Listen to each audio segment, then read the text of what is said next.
Hey y'all, welcome back. Welcome back. It is me, BrittReacts, and today we're going to react to the fat electrician.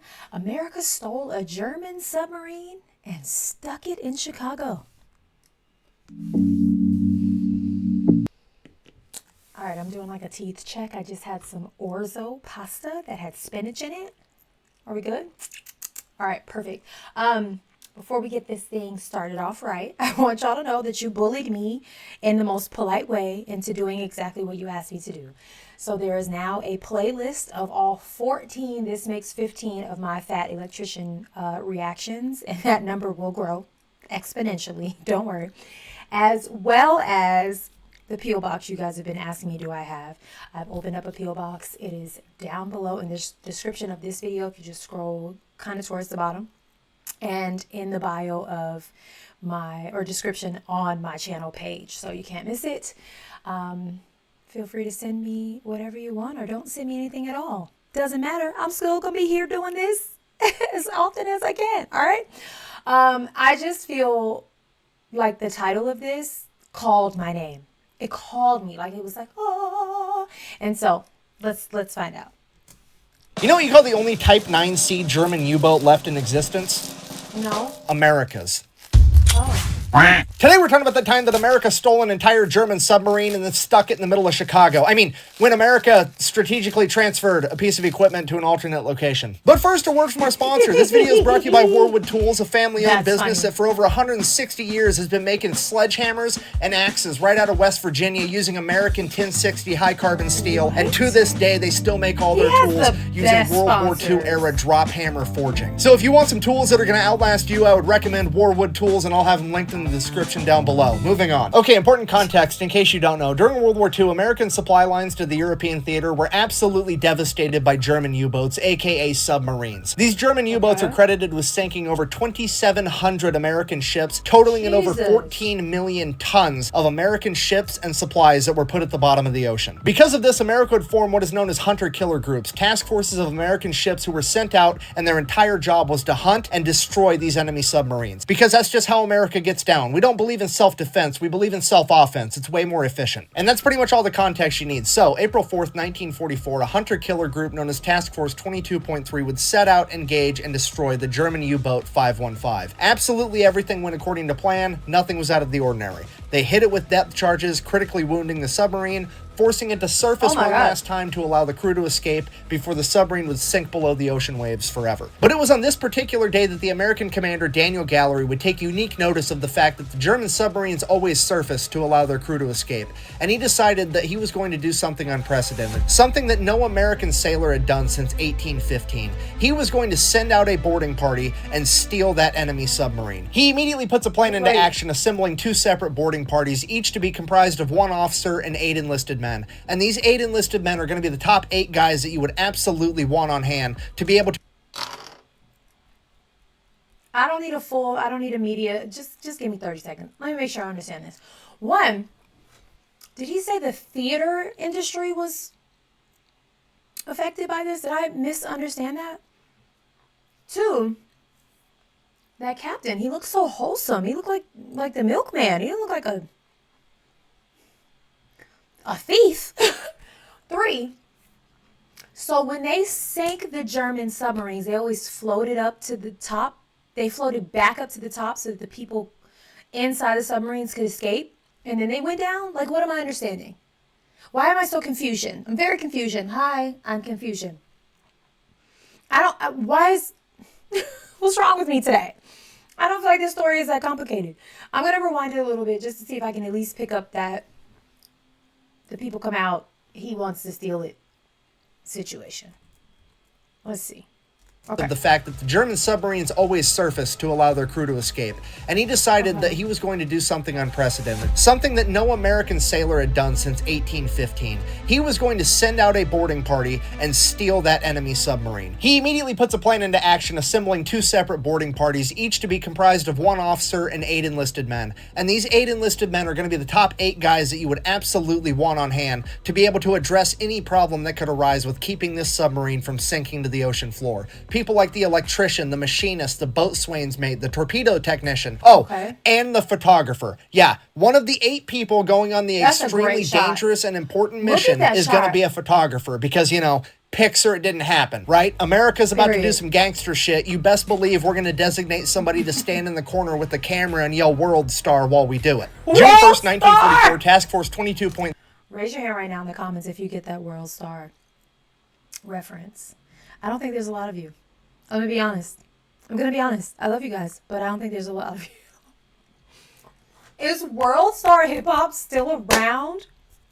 World Star was the original vlog of nonsense, most specifically in the hip hop dysphoria, okay? It was,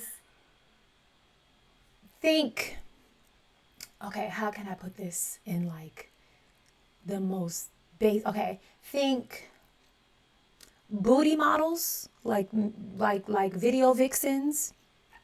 Think hood fights, like 2 in the streets fighting. Think robberies. Think a little celebrity news sprinkled in there.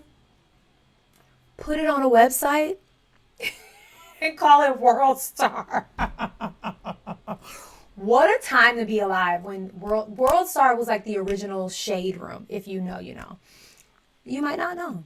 You know, it's a cultural thing. But that is, I'm sorry. His references, he just never ceases to amaze me and confirm that he's just such a well-rounded human. Like, he is just informed on everything. Okay. Right? America's about to do some gangster shit. You best believe we're going to designate somebody to stand in the corner with the camera and yell "World Star" while we do it. June 1st, 1944, Task Force 22.3 receives intel that there's an enemy submarine operating off the coast of Africa. That submarine would turn out to be U-Boat 505, and they would head to it immediately. And this poor U-boat has absolutely no idea what's coming for it, because at this point in time, this task force is comprised of the flagship and escort carrier, the USS Guadalcanal, as well as 5 destroyer escorts, the USS Pope, the Pillsbury, the Jinx, the Chatelaine, and the Flaherty. And if you don't know what a destroyer escort is, at this point in time, it is a ship that has one job and one job only, and that is to fuck up enemy submarines. Okay, this hunter-killer group is rolling up on this U-boat like Depew on a beach cruiser. Somebody's about to... Depew. This man, Nick, not only are you invited to the barbecue, but I expect you to bring the potato salad or the baked beans, bro. Because he just referenced Depew from Friday.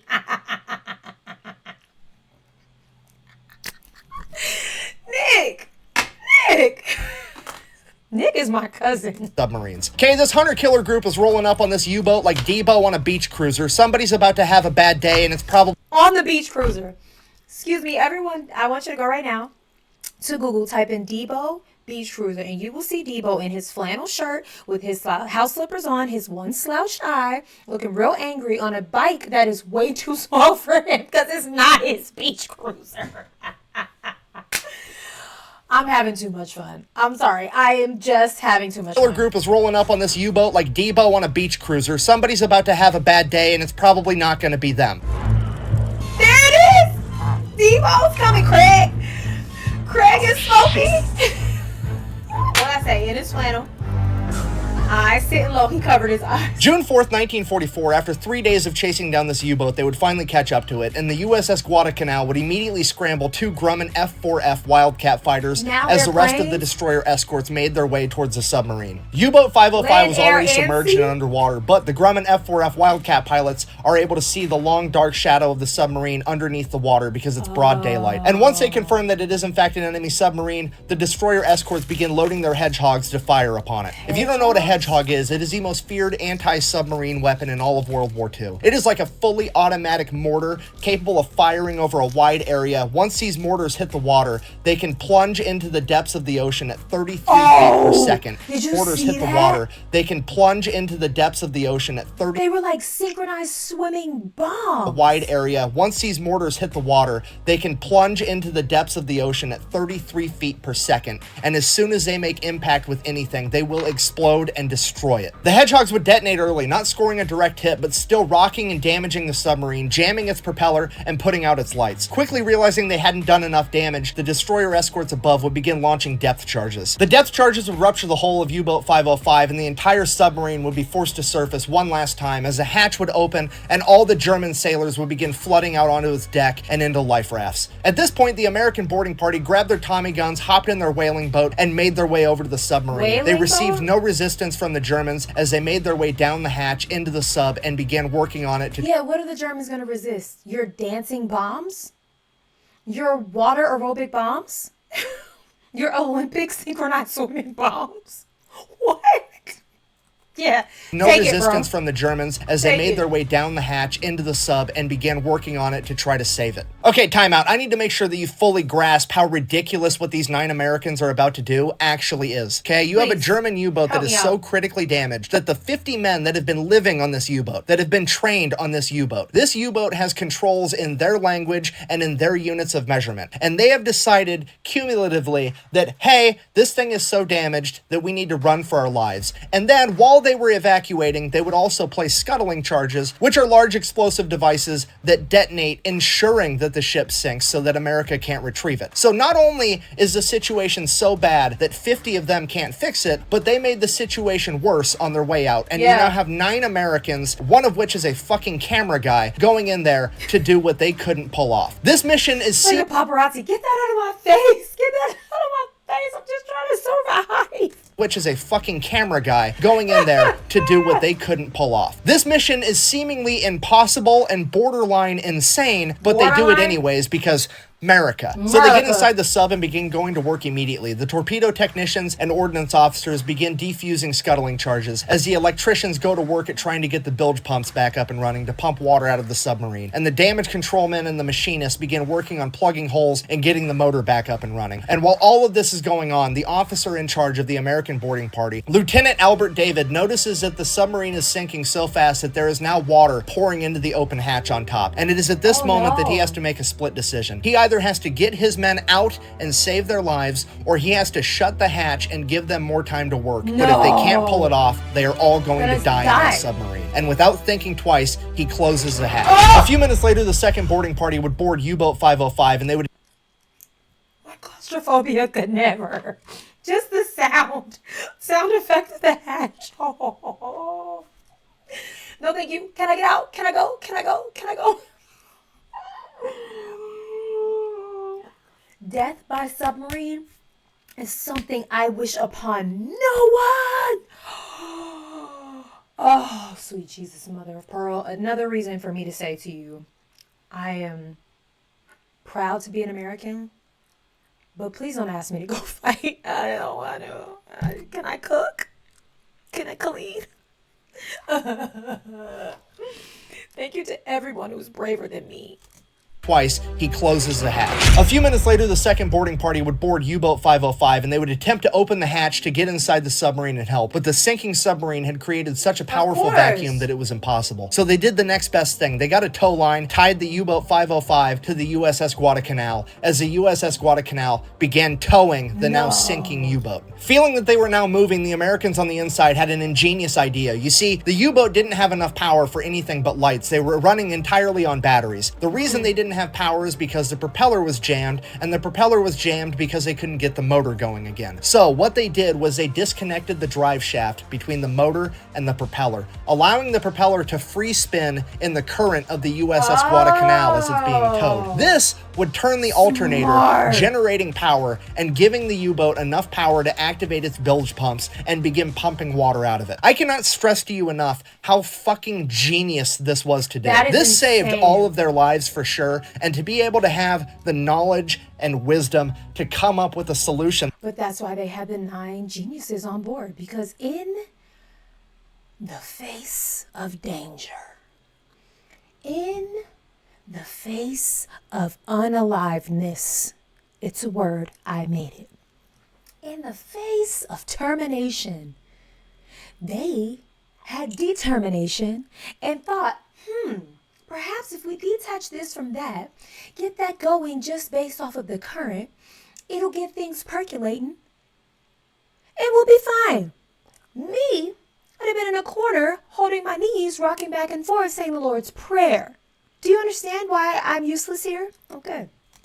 Sure, and to be able to have the knowledge and wisdom to come up with a solution like that while you're actively fucking dying in a tin can under the ocean is incredible. So things are already looking up, but at a minimum, they have to get that hatchback open so that the first boarding crew can escape if they absolutely need to. So the second boarding crew, with their Tommy guns, proceeds to pluck one of the Germans out of their life raft and persuade him to activate the pressure valve, which is going to equalize the pressure inside and outside the sub, allowing them to open the hatch door. That happens, and the second boarding crew gets inside and also gets to work. And all this is going on, and there's 50 Germans sitting out there in life rafts like, fuck. Like, what do you do in that situation? You have just been outclassed on every conceivable level. Like, you were in combat, they damaged your ship to the point that you couldn't fix it, so then you tried to rage quit and blow up your own ship, and then they're like, no, I've changed my mind. And then they went in there and made it so you couldn't even sink your own ship. At this point, the rest of the task force goes around plucking all the Germans out of their life rafts because they are now prisoners of war, as Commander Gallery comes to the conclusion, fuck it, we're just gonna have to tow this sinking submarine while it's actively sinking all the way to the nearest American port, and we're just gonna have sailors in there working 24/7 around the clock to try to keep it above the waterline. Not a terrible plan, but the only problem is they're like 150 miles off the coast of Africa, and the nearest American port is 2,500 miles away, and if that wasn't bad enough, it's in fucking Bermuda, you know, where the whole triangle thing is. I mean, the disrespect with this is absolutely palpable. Could you imagine being one of these Germans sitting there like, not only are you not allowed to sink your own ship, you're not even allowed to rage quit. The Americans come in, steal your shit, and now they're gonna joyride it through the Bermuda Triangle and not even lose it just to flex on you like that? It's ridiculous. So they get everything buttoned up and they get underway, headed out to Bermuda. At which point, a couple days later, the commander of the German submarine wakes up in the infirmary on the USS Guadalcanal. Oh, no. Apparently, he had been hit in the head and lost consciousness for a number of days. At which point, Commander Gallery comes down to have a conversation with... Dang, you want to talk about seasickness? Oh. Ugh. I am a victim to motion sickness. I wish it upon no one. But to be unconscious in the... Oh, that's just... My stomach is aching thinking about it. Jesus be a solid ground. Because there's no way. Lost consciousness for a number of days. At which point, Commander Gallery comes down to have a conversation with him, and he's like, hey, here's the deal. We stole your sub. We're towing it to the Bermuda Triangle for a joyride. It's going to be great. The German commander absolutely refuses to believe him. He's like, that's not possible. I had 50 dudes. They weren't able to save that sub. We scuttled it on the way out for insurance. There's no way that you managed to keep that sub from sinking. At which point, Commander Gallery is like, oh, well, here's all the shit from your office that's distinctly not waterlogged. Also, if you look out the window, we're towing your submarine behind us right now. At which point, the German officer completely loses his shit. He starts crying. He's completely inconsolable. He's like, when my chain of command finds out that this happened, they're gonna torture me, and then they're gonna kill me. Or the other way around. I don't know. This is absolutely terrible. But Commander Gallery, being the cool guy that he is, he's like, hey, buddy, pal, friend, you're gonna sit in a nice POW camp for the duration of the war. We're going to win, and by the time you get to go back home, you're not going to have a chain of command, and all of your leadership infrastructure is going to be completely dismantled. I wouldn't worry about it. Didn't really make him feel better, but I thought it was funny. Now, so they're still making their way towards that big triangle thing, but pulling this submarine and keeping it from taking on water is a constant struggle, and it's starting to look like they're not going to be able to keep enough water out of this submarine long enough to get it all the way to Bermuda. So, they start interviewing Germans, trying to find one with technical knowledge that would be willing to help them keep it afloat. And that is when they come across a young German sailor by the name of Felix Ewald, and he would inform them that not only is he not German, he's definitely not a Nazi, and he's certainly not a fan. He was conscripted when the Nazis invaded Poland, and he was basically being forced to be there, and that if America wanted help, he was happy to do so. So he would immediately go to work helping the Americans keep the... I'm one of y'all. What you need? What you need? I'm with y'all. And that if America wanted help, he was happy to do so. So he would immediately go to work helping the Americans keep the submarine afloat the entire time as they traveled back to Bermuda. As the remaining German POWs began asking questions, what happened to Felix? What happened to Ewald? Where's Ewald? And they began looking for him every chance they got, searching everywhere they could find him. The Americans had told him that they killed him, but they didn't believe it because they knew he was Polish too. So they just kept looking and looking, scanning everywhere. And this would be the inspiration for the childhood book, Where's Waldo? I'm just kidding. I made that part up. Anyways, with Nick,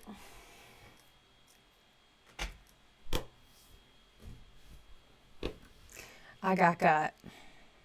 I got got. This man could literally sell me my birth certificate and tell me it was a United States document, and I would believe him. Like a constitutional document. I would believe him. I would.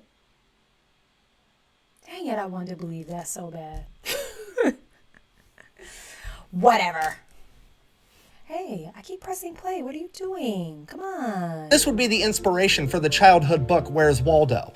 I'm just kidding, I made that part up. Anyways, with the help of Felix, they managed to tow this submarine all the way to Bermuda. They get it fixed up. It's definitely not going to sink, at which point they get to go in and really start looking at what intel they had managed to gather. And holy shit, there is an up-to-date active Enigma cipher machine on board. What the heck is This that? is what the Germans were using to send all their secret military communications, and it could prove absolutely invaluable. They also had a bunch of up-to-date ciphers and a bunch of other documents that were deemed so Ciphers? important that they were printed on water-soluble paper, so that if the boat did sink and these documents got wet, they would completely disintegrate and be unrecoverable. It is at this point that the American boat leadership didn't sink. decides the Germans have to think that this boat went down and everyone died. We cannot let them know that we have this information, because now we're going to be able to decode all of their secret transmissions, and we don't want them to change the code. So they take U-Boat 505, they actually paint it to look like an American submarine, and then start referring to it as a USS Nemo, which if you don't know is Latin for no one. They then take all the German POWs from U-Boat. Finding Nemo? Nemo's name means no one? I don't like that. Disney. Y'all already in some hot water after Snow White. You want to explain why Nemo means no one? Don't upset me. Don't upset my childhood. Don't upset me. Don't upset me.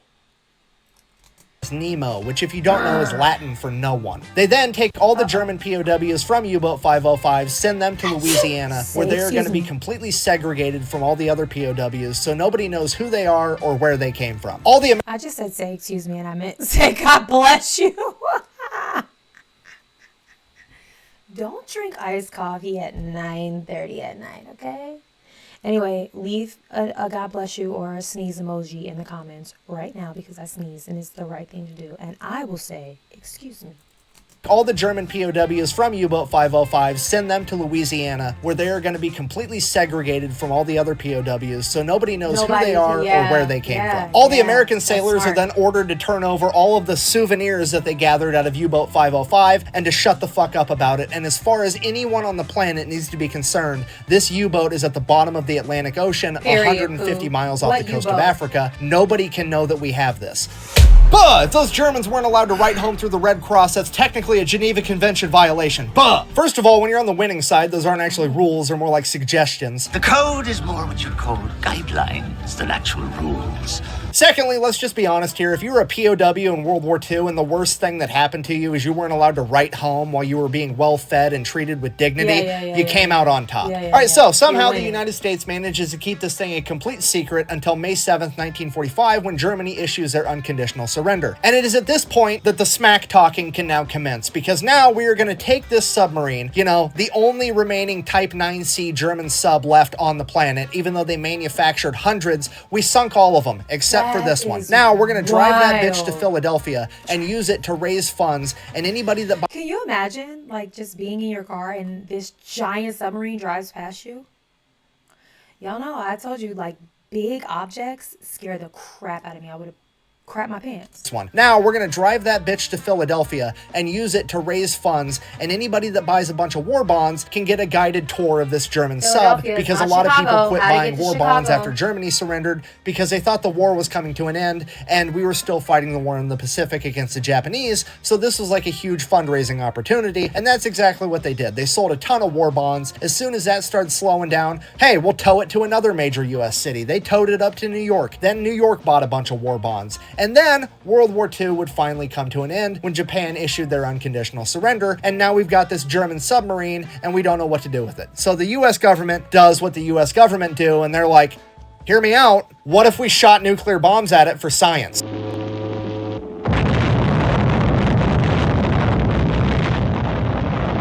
At which point, Commander Gallery, who's now an admiral, chimes in and is like, no, I stole that thing fair and square. We're keeping it. So he ends up orchestrating a deal with the city of Chicago where the US government will donate the submarine to the city of Chicago, as long as a city pays to have it shipped all the way there. And that's exactly what happens. They took a Type 9C German submarine, the whole thing, in one piece, and put it in Chicago, you know, like the major city that's the most inland of any other city in America. It's literally fucking 2 Germanys into America. Yes, that is to scale. An incredible logistical feat is the icing on the cake for one of the most amazing and utterly disrespectful stories to ever come out of World War II. And I'm happy to say that if you would ever like to go see U-Boat 505, you still can, because it is still in Chicago today at the Museum of Science and Industry, where it currently sits as a proud member of the second largest navy on the planet, America's fleet of museum ships. Thank you for watching. Best way to support the channel is go buy some merch at thefatelectrician.com. Quack bang out. On June 19th, the U-505 was towed into Bermuda, and there remains as a prize of war. They had a videographer One too, less wolf a cinematographer, if with you the will. pack. Oh, wow. It's crazy because Chicago is on my list for this summer. I hear Chicago has the best summer of all time. I've never been. Perhaps I'll go visit and do a little vlog, or at least a post for you guys. All right. I adore you guys. This one kept me on my toes.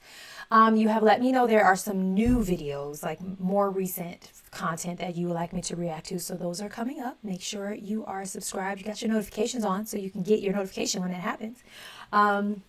Again, your P.O. box is open. Your playlist is there. I adore you guys. Some of you let me know that Nick has his podcast and it films in San Antonio. Can we petition for me? Can y'all let Nick know? Like, I am in San Antonio at least 4 times a year. I have family there. I do a lot of work there for my decor business. We can make this happen. I'd love to make this happen. How fun would that be? I just want to let you guys know I appreciate you.